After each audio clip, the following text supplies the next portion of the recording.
Welcome to Richpeace CAD software online lessons. Today is teach you pattern drawing. Choose this button. About these totals have two main methods.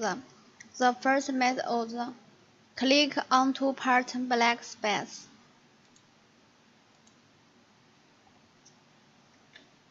The second method, choose one control point. Click the pattern control point. Then click the other pattern control point. The third method, choose segment. Choose the one pattern segment, then click the other pattern segment.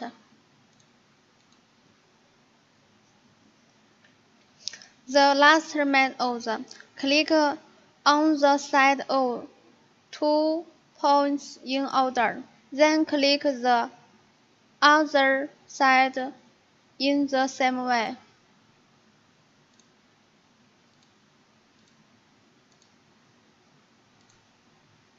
Okay, finish.